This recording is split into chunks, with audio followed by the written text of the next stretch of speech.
Hello, guys. Welcome back to SWS Boxing. Delighted to be joined with Frank Greaves. He is a boxing trainer, well, cutman as well. And yeah, how are you? And good to get you on. I'm not bad, mate. Not bad. Not bad. Good stuff. You're the head coach for David Adelaide, and he's fighting Fabio Wardley for the British Commonwealth WBO European. What was the other one? WBA International. WBA International. And yeah, how excited are you and David to be fighting in Saudi Arabia? Yeah, it's different. It's a good experience. We was at dinner yesterday with one of the Saudi princes, so it's all a bit different. Um, yeah, yes, it's a good experience for a young fighter. Mm-hmm. I presume camp's all done and dusted, and did camp go good? Yeah, everything's all done now. It's just fight week. It's a little taper down, a little bit of activation. You go through a few tactical bits and pieces, but generally speaking, all the hard training's done. Sparring finished a few days ago. Yeah, it's been good. Got some good rounds in. Trained over in Florida for a few weeks. Came back to the UK, finished the sparring there, and then flew over here on Sunday. Who's he been sparring with? He's been sparring with a litany of US fighters, a few Cubans, lots and lots and lots of different sparring partners. That's the beauty of going over to the States. There's a variety of different heavyweights. Obviously, there's a lot of good UK heavyweights, but they're all of the decent ones are all looking at fighting each other in and about now. So, there is good sparring there, but you don't really want to go and spar with Fraser Clark if you might be fighting him in 3 months' time. Yeah, because he's in the domestic scene as well, isn't he? Exactly. Yeah. I mean, the British domestic heavyweight scene is absolutely thriving at the moment. Obviously, Fraser Clark, Sol Dakers, you Fisher. know, Fisher, Adelaide. There's so many of them that are all around each other. There's a few that are a step or two in front, but you've all sort of kind of got your eye on the others, and don't really want to go and spar on when there's a very distinct possibility that you could be fighting in a year or so. Mm-hmm. Of course, as a trainer, I presume you mainly do the studying on the opponents. And what fights of Fabio Wardley have you been looking at, if you can say? Have you been looking at his most recent fights, and have you seen weaknesses in Fabio Wardley? Oh, you look at every fight. You look at every fight. You're always looking for little tendencies, little things that people do on a regular basis, little patterns that you can exploit. Um, Obviously, you're not just working on their weaknesses; you're working on their strengths as well. So, yeah, you clearly look at the most recent ones because tendencies change and habits form, be that good or bad. But yeah, obviously, the most recent one being the Gorman fight. You're gonna look at that. The Michael Polite Coffee one is in against the Southpaw, so that's a little bit more difficult to sort of pick up tendencies and patterns because of the Southpaw Orthodox clash. But yeah, you look at all the fights, and clearly, there is weaknesses there. I'm not going to say too much before the fight about what we think they are, but yeah, there's definite weaknesses there. He's a big guy. He's clearly got power. He's athletic, so there's strengths there as well. Stuff that we've got to be mindful of. But yeah, you clearly watch as much footage as you can. Mm-hmm. And of course, with the Nathan Gorman fight, I do believe he was it the nose that got damaged. It was the nose that got damaged. Yeah, Fabio's one of those fighters that seems to mark up whenever he even looks at a punch. I think I've very rarely seen him come out of a fight without some kind of facial damage. Look, people get black eyes, people get cuts. I've seen people that look horrendous when they come out of fights, and they've clearly won fights easily. He just may well be one of those fighters that marks up. It is what it is. But obviously, if his nose was badly broken, it'll be nice to do it again. Mm-hmm. And how long have you been working with David for? Have you been working with him since the start of his career, or? In a training capacity, I worked with him from his second fight onwards, and then from his 10th fight, we started working with an American trainer as well, Theo Chambers. So Was there's that a the little Chris Ely fight?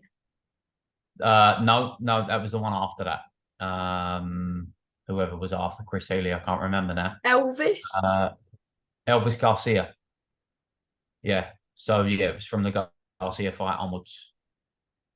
Because of course, Fabio, I think he headlined. No, not Fabio. David headlined Your Call 3 times in a row, I do believe, and he won the WBO European against Bezus. That's correct. Yeah, yeah, it's correct. And he stopped him in the second round, and what a knockout! Yeah, it was a cracking left hook, right hand to the body, set it up, dropped the hands down a little bit, and then obviously came with a left hook over the top. Was an absolute peach of a shot. So, what do you think's been his best performance, and do you think every fight David's getting better? So far, we've literally, in terms of performance on the night, we're only literally just about scratching the surface. I mean, I see what the guy's capable of inspiring sort of week in, week out. It's been one of those where if you was to go back through David's performances and look at his performance on his debut, where he went out and just threw a load of punches and overwhelmed his opponent. I'm utterly convinced had he gone out there at 100 miles an hour, he'd be 12-0 at the moment with 12 first-round stoppages.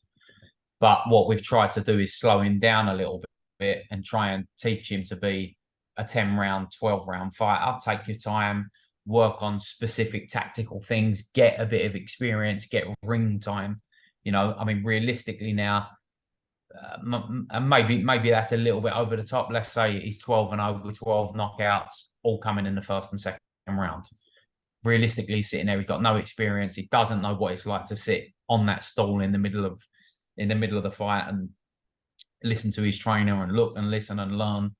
Now he's got that experience. He's got a few rounds under his belt now, and now the gloves are off, and we'll unleash him on the rest of the division. What happened with what was it? The opening press conference where they had a bit of an altercation? Yeah, I mean, look, I can't say too much about it. It's all out there for the public to see. Yeah, look, I mean, tempers are up, intentions are there, passions there. Sometimes these things happen. It's not the first time we've seen it. It won't be the last time we've seen it. It was something and nothing really, a bit of pushing and shoving, and job done. Do you think David will get the stoppage, or the main thing is, are you looking for the stoppage, or as trainers and fighters, you don't tend to look for the stoppage? The usual saying, if it comes, it comes. It's 100% that we're not looking for it. I don't see this fight going. I don't see this fight going 12 rounds in a million years. Just because of the way they both fight, the athleticism they've both got, the power that they've both got. I mean, what's their combined records? About 27 fights and at 26 stoppages, or 28 and 26 stoppages. Yeah, because they're both big hitters, aren't they? Yeah. I mean, the pair of them have only gone the distance once each. I just don't see this fight going the distance. Now, obviously, my money's on Dave. I think he's fundamentally better than Fabio. He does everything better than Fabio. He's got a better jab. He's faster. He's got heavier hands. He's more athletic. His balance is better. His footwork's better. You think he's stronger than him as well? Do I think he's physically stronger? Yeah, I think he's physically stronger. Although Wardley's definitely no slouch in that department. He's a big, strong guy. I know that he trains hard. And even in previous fights, you've seen when people have tried to tie him up, he's shoved people off and shrugged them off pretty easily.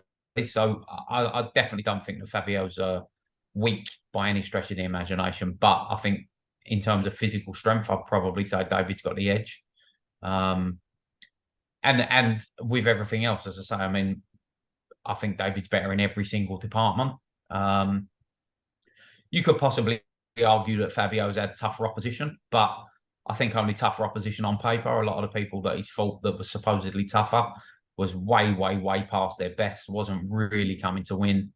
I mean, the Gorman fight was it was a good finish from Wardley. Up until that point, you would say that Gorman was definitely getting the upper hand. Gorman was landing the better shots. I think Fabio was definitely hurt in that fight. There was a right hand that definitely stung Fabio. And I know, they say that sometimes it takes that to wake me up, but I think if David hits you with the same right hand, you're going to sleep, not waking up.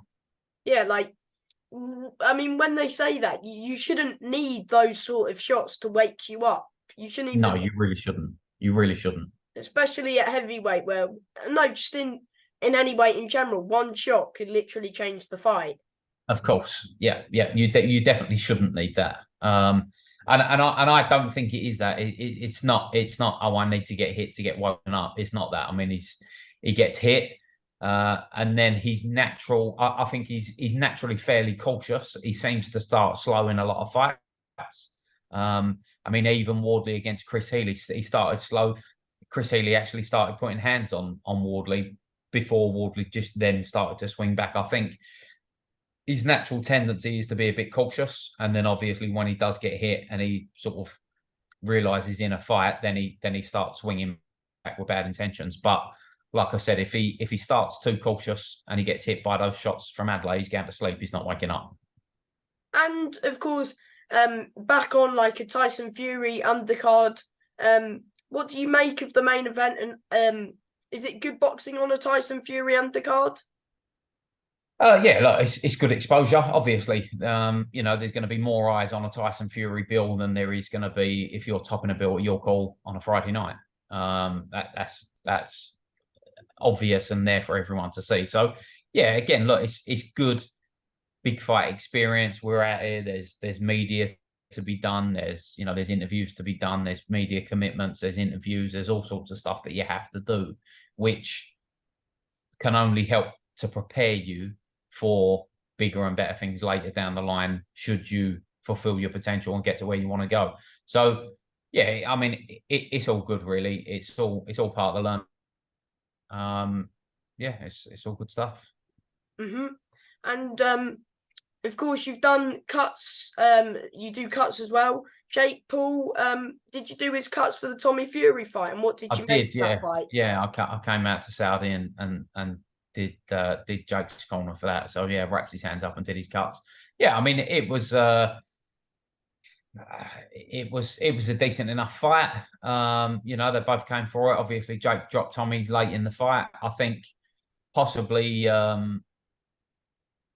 Jake's sort of lack of experience and lack of amateur pedigree probably hurt him in that fight. But you can only learn from experience, and I'm sure he'll come back better than he was before.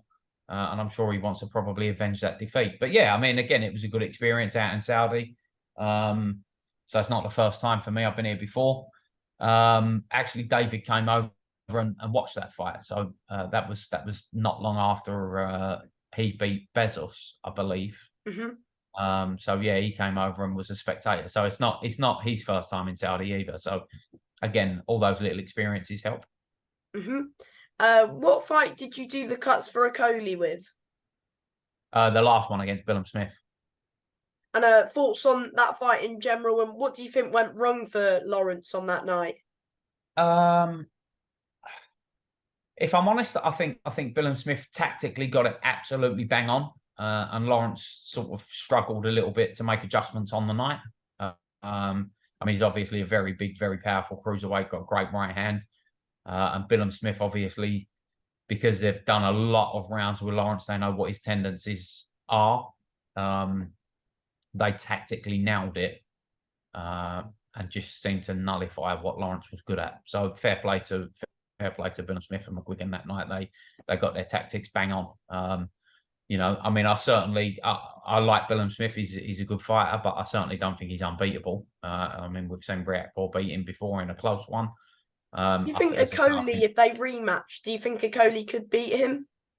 I definitely think Okoli could beat him. Okoli could beat any cruiserweight in the world. I mean, he hits like a heavyweight, and if he does land that right hand on you in the right place, he's going to put you to sleep. So Okoli could beat anyone. He could beat any cruiserweight in the world. Just a again, bit of a bad night at the office for him, really. yeah, possibly, but potentially a bad night at the office, or you could say potentially it was a very good night for Billum Smith. Mm.